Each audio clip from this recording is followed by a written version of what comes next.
ਸੀਗੇ। अच्छा उधर बिजी सी।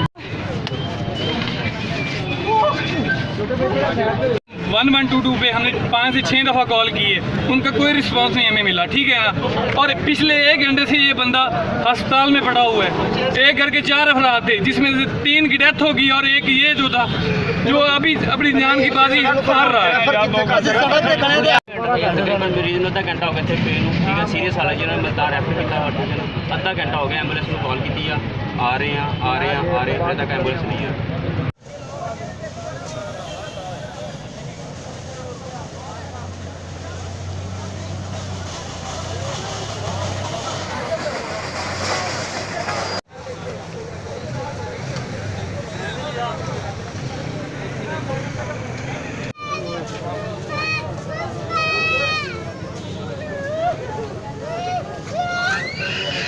अगर इसने रास्ता को छोड़ दिया तेरे जिम्मे है, मैं 302 आप ही जल खाता तेरी जिम्मे क्या आ जा बच्चा।